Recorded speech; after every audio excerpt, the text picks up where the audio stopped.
It's no secret that Nissan has been struggling for years at this point, but they are currently going through a massive revival. They're having a huge comeback. We're going to talk about it in today's video, so let's get right into it.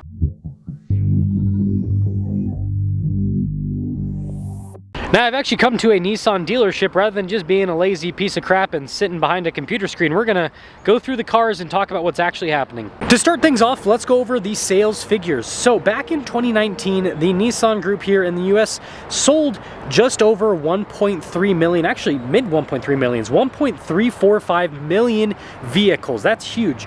Now, 2020 saw a big decline, 899,000. 2021 saw a bit of an increase up to 977,000. And then 2022, that was like the worst absolute year for Nissan, 729,000 units. But since then, they have been steadily increasing. 2023 saw 898,000 units, 2024, 924,000 units. 2025 is not over yet, but Nissan is pacing to sell about 950,000 units this year. They might even hit 1 million. We'll see what happens in the sales month of December. So Nissan is in fact selling more cars. Even though they're not up to pre-pandemic levels, they are selling more cars. And something that's very important to remember is no automaker is selling as many cars as what they were selling prior to the pandemic. Everyone is down. The US market saw over 17 million vehicles sold per year prior to the pandemic.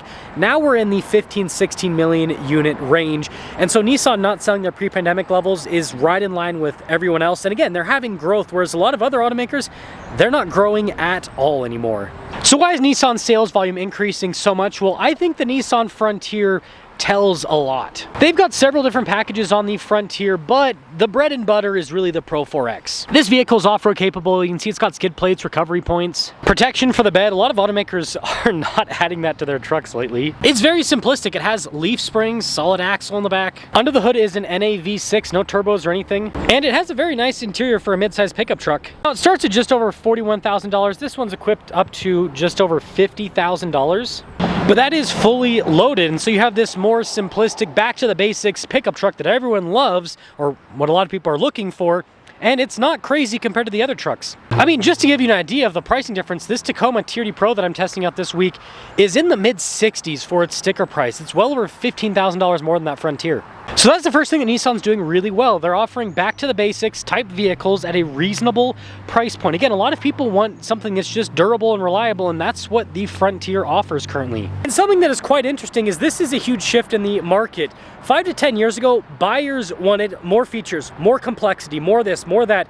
But that's not the case anymore. Now people just want reliability. That is what is super important to a lot of buyers. And so this new generation Frontier would have been pretty lame about 10 years ago to a lot of people, but now it is one of the coolest trucks because of how simplistic it is. Now, before we move on to the next piece of product, I do have to give a thank you to the Tim Daly Nissan here in Southtown, Utah. Well, the Southtown Tim Daly Nissan, however you say it. Anyways, their cars are the ones we're filming. Now, this right here is also massively helping out Nissan, having smaller, more affordable vehicles. This new Kicks, for example, can be had with plenty of features and all-wheel drive for right around $30,000. And if you don't care about having all the bells and whistles, like this one has the cloth interior, you're looking at a brand new MSRP price of $28,000. That's full warranty, everything, and yeah, this one has all-wheel drive. So for people looking for a relatively fuel-efficient, spacious car, I mean, you can see the box design, it's got quite a bit of space in it, and all-wheel drive, Nissan still has that, so that's gonna sell cars. Now, the Rogue's a little bit more controversial because of its turbocharged 3-cylinder. It's got great power, but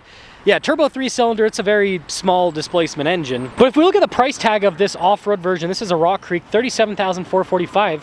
This competes directly with the Subaru Forester Wilderness, but it undercuts it when it comes to pricing by thousands and thousands of dollars. And so you can see very strong value proposition if you're able to get over the whole 3-cylinder hump that a lot of people just can't get past. But again, you got a good warranty on it. And while we're talking about affordable cars, Nissan still has cars that are affordable. Altima, you've got the Sentra. The Sentra is a really big one. And you also, of course, have the Versa as well. Now, neither the Sentra or the Versa are particularly exciting vehicles by any means, but they're extraordinarily fuel efficient.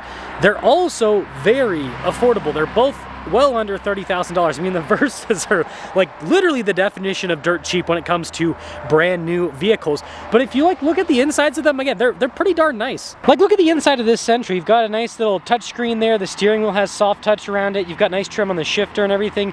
It's just a nice interior. And even the Versa that's more affordable and more basic still has a lot of nice touch points to it. But yeah, I almost forgot the Versa is you got to stick the key in the trunk to open it up. Again, simplicity, one less thing to break, right? Rather than an automatic trunk. So I think you guys get the point. Nissan offers a lot of affordable cars, whether you want something that's just like as inexpensive as possible, fuel efficient, all that stuff, or if you want something that's all-wheel drive, has a little bit more, they've got it all. Now, this isn't going to sell in huge volume numbers because sports cars are kind of dying in the US market, but Nissan still has a fun two-door sports car with great power. The Nissan Z starts at 400 horsepower now, and the Nismo has even more. My friend actually bought an Nismo, and he absolutely loves the car. He daily drives it here in Utah. And really, all they're missing is something that has all-wheel drive and performance like the WRX. I think that would sell really well, and since Nissan and Mitsubishi work together, I think building out like a new Evo and then a Nissan version of the Evo, I think that could work out quite well for both of them. And a quick side note here, I actually found a new Versa. They're usually sold out because, again, it's an affordable car, but you can see 2025 SV, this thing only stickers for $22,350. Like, nobody is offering that except Nissan. And again, look at the fuel economy on that. This isn't a hybrid, it doesn't have any complicated technology, it's just a 4-cylinder. And now this leads us to the bigger vehicles. We'll start with Pathfinder and Murano. Now, the new Murano, again, isn't going to be a huge volume seller, but they at least got rid of the CVT, and so all of the big vehicles that Nissan has no longer have CVTs. They all have torque converter automatics. The Frontier, the Armada, the Murano, the Pathfinder, all of them have automatics. Regular, well, torque converter automatics. CVT is an automatic, but it's not a torque converter. Now, the Pathfinder, on the other hand, is a big volume seller, and it'll continue to be a big volume seller. I mean, this is a fantastic car. Just like the Frontier, this is offering what Toyota and other automakers are no longer offering. You've got an NA V6 under the hood. Size-wise, the Pathfinder is perfect for most families. It has a third row, unlike the Murano. And the pricing on these is not bad at all. This SV package is kind of like your mid-trim. You still get like a lot of, I mean, here, look at the inside. This is like soft touch on the armrest. There's nice trim on the steering wheel. You get a nice interior. Mid-40s. You look at Toyota and all the other automakers, their 3-row SUVs are all like starting at $50,000, and a lot of them are well over $60,000 fully loaded. And not only that, but many of them are turbocharged, whereas again, the Pathfinder is not turbocharged, just a naturally aspirated V6 that goes through a 9-speed automatic transmission. The new Highlander, most of those are going to be $50,000 plus that you'll see at a dealership lot, and they're all turbocharged 4-cylinders. And now this finally leads us to the top of the Nissan lineup, and that is the new Armada. Not only can you have this in a street-going version, but they have a crazy off-road version in the form of a Pro 4X. And this new Pro 4X is actually known as the Nissan Patrol overseas. This is a Land Cruiser competitor. So not only is this a 3-row SUV to compete with a Tahoe or an Expedition, but it's also an extremely capable, durable off-road vehicle. Nissan has actually never really offered anything like this in the US market before, and it's already been a big hit, and I think it's going to continue to increase in popularity just based off of what it offers. Unlike the Toyota Sequoia that this competes against, it has independent suspension all around, so you've got great packaging in the back, a very comfortable ride, and with its boxy design, it has an insane amount of interior space. This is really the only Japanese full-size SUV that can actually compete with the Americans when it comes to space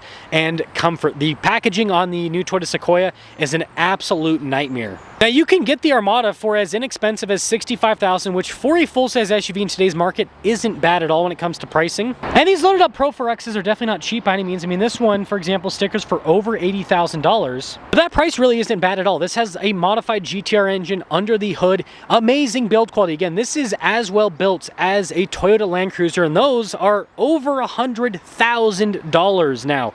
So this thing is an absolute bargain. If it had a Toyota badge on it, it would sticker for over 6 figures, no questions asked.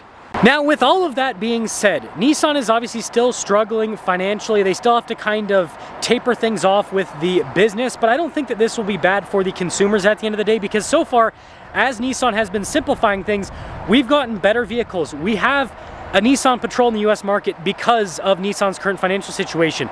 We have a very basic truck in the form of the Frontier because of Nissan's current financial situation. They couldn't afford to build a new platform, so they used the old Frontier platform and modified it, and it seems like something that would be bad for an automaker, but it ended up being the best thing ever because, again, people want durability and simplicity and reliability. And so Nissan using old tech, they're giving that to people. The only thing that I see that's really holding Nissan back at this point from exceeding 1 million units per year in the US market is just not having hybrid options. They are going to have some more hybrid options in the future. For example, the Rogue is going to have a hybrid option available because the Rogue and the Mitsubishi Outlander are sibling vehicles. The Mitsubishi has a hybrid with the Outlander. So we're going to see some hybrid stuff from Nissan in the near future. And that'll definitely help out more so with the cars rather than the trucks, because truck buyers don't care as much. I mean, there's some that definitely do, but most of them, you know, if it has a hybrid, cool. If it doesn't, they don't really care. When I talk to people that have bought these new hybrid Tacomas, for example, they didn't buy it for the fuel economy, they bought it for the torque at the end of the day. So that could be something that Nissan could invest into, is,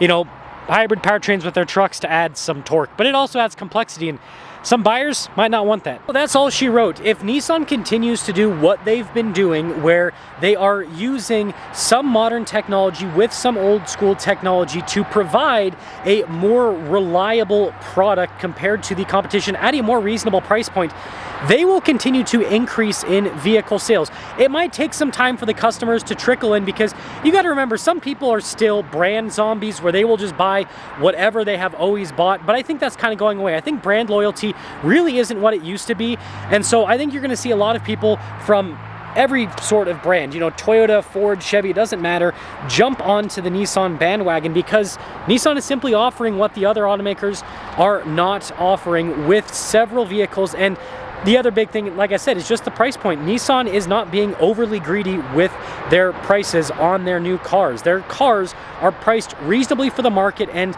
again, they're undercutting the competition in most segments that they compete within.